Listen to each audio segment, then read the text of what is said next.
Hello नमस्कार दोस्तों। SSC GD भर्ती में यहाँ पर बहुत ही बड़ा बदलाव किया गया है, जिसके बारे में इस वीडियो में हम बात करने वाले हैं। तो ये बदलाव जो किया गया है एसएससी के द्वारा किया गया है, स्टाफ सिलेक्शन कमीशन के द्वारा। यहाँ पर आप देखिएगा कि एसएससी जीडी में जो है बहुत सारे पोस्ट होते हैं, ठीक है। आपका SSF, CISF, SSB, ITBP, CRPF, BSF, Assam rifles, NCB. तो इसमें जो है एक तरह से लोगों को लगता है कि वेटिंग लिस्ट लाया गया है या डाउन द मेरिट लिस्ट लाया गया है, लेकिन कुछ उसी तरीका का है, ध्यान से समझिएगा।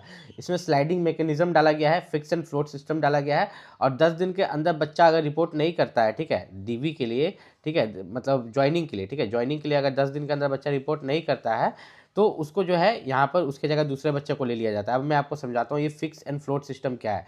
देखिए, मान लीजिए यहाँ पर आपने 4 पोस्ट प्रेफरेंस दिया। पोस्ट प्रेफरेंस तो बहुत सारा है, लेकिन मान के चलते कि आपने यहाँ पर दिया है एसएसएफ, ठीक है, आपने दिया है यहाँ पर सीआईएसएफ, ठीक, यहाँ पर आपने दिया है बीएसएफ, यहाँ पर आपने दिया है असम राइफल्स। अब होता क्या है कि आपके मार्क्स के अकॉर्डिंग आपने जो मार्क्स लाया, ठीक है, एसएससी जीडी में जो है आपको यहाँ पर आपको पता है कि एसएससी जीडी में अगर यहाँ पर हम देखें तो यहाँ पर टोटल 80 क्वेश्चन रहते हैं और हर क्वेश्चन 2 मार्क्स का, मतलब 160 मार्क्स का एग्जाम होता है। तो आपने जो मार्क्स लाया उसके हिसाब से आपको पोस्ट मिलता है। और फिक्स में कोई प्रॉब्लम नहीं। फिक्स में क्या है कि आपने जितना भी मार्क्स लाया, मान लो कि 160 में से आपने यहाँ पर 130 नंबर लाया, तो 130 पर अगर आपको यहाँ पर मान के चलते कि मार्क्स में आपने यहाँ पर 130 नंबर लाया, 130 पर आपको मिल रहा है बीएसएफ। क्या मिल रहा है? बीएसएफ। तो 130 पर अगर आपको बीएसएफ मिल रहा है, अगर आप फिक्स कर देते हो, क्या कर देते हो कि हमको चेंज नहीं करना है, तो कोई बात नहीं, आपको बीएसएफ मिल जाएगा। अब फ्लोट में क्या हो जाता है, फ्लोट में थोड़ा सा लालच हो जाता है, ठीक है। यहाँ पर देखिए फिक्स एंड फ्लोट 2 वर्ड था ना, तो ये जो फ्लोट वर्ड है ये थोड़ा सा लालच हो जाता है। अब फ्लोट में लालच क्या हो जाता है कि आपका जो बीएसएफ है, ठीक है, वो तो रहेगा, ठीक। फ्लोट करने से क्या हुआ कि वो अपग्रेड कर देगा बाद में। क्या कर देगा? अपग्रेड ऊपर की तरफ। मान लो कि अगर ऊपर सीआईएसएफ वाला कोई बच्चा छोड़ के जाता है या एसएसबी वाला, ठीक है, ठीक है, तो उसके जगह क्या करेंगे ये लोग, उसके जगह आपको सीआईएसएफ का या एसएसबी का पोस्ट ये लोग दे सकते हैं। लेकिन इसमें एक दिक्कत भी है, ठीक है, ध्यान से समझना। इसमें एक दिक्कत क्या है, मैंने बोला था यहाँ पर एसएसबी मैंने लिखा है, ठीक, यहाँ पर 3 पोस्ट लिखा था ना, एसएसबी, सीआईएसएफ, ठीक है, एसएसबी, सीआईएसएफ और बीएसएफ, और यहाँ पर क्या था, बीएसएफ के बाद आपका असम राइफल्स। अब ध्यान से समझना, अब हो क्या रहा है ना कि मैंने बोला कि आपको कौन सा मिला, यहाँ पर आपको मिल रहा है यहाँ पर बीएसएफ। क्या मिल रहा है? आपका 130 नंबर पर आपको बीएसएफ मिल रहा है।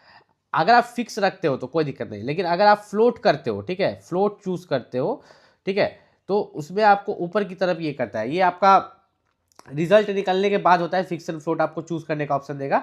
तो अगर कोई ऊपर वाला छोड़ के जाता है सीआईएसएफ वाला या एसएसबी वाला, तो आपको वो मिल जाएगा, ठीक है, वो पोस्ट मिल जाएगा।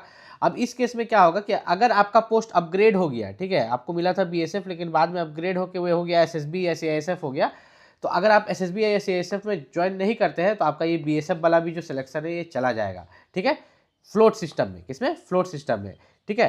तो अब आपके ऊपर डिपेंड करता है कि आपको अपग्रेडेशन चाहिए कि नहीं, तो उस हिसाब से आपको अपग्रेड करना होगा। दूसरी बात है यहाँ पर एसएससी का एग्जाम, ठीक है, एसएससी जीडी का जो है एग्जाम कब होगा, ठीक है। हर बच्चा परेशान है कि एग्जाम कब होगा। देखो, एग्जाम में लेट इसलिए हो रहा है क्योंकि यहाँ पर एसएससी जीडी का एग्जाम कौन करवाती है, ठीक है, स्टाफ सिलेक्शन कमीशन ही कोई नोटिस निकालता है, और एग्जाम करवाने वाली एजेंसी जो थी अभी फिलहाल ईडीक्यूटी थी, ठीक है।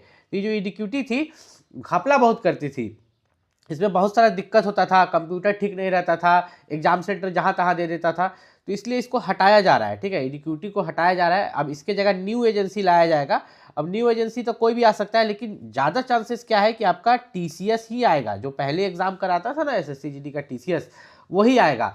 तो अब आप लोग सोचिए कि जो प्रीवियस ईयर क्वेश्चन पेपर किए हुए बेकार हो जाएगा। नहीं, सब तो सेम ही रहता है, ठीक है, सब सेम ही रहता है। कुछ ऐसा यहाँ पर चेंज नहीं होता है कि प्रीवियस ईयर क्वेश्चन पेपर आपका बेकार हो जाएगा।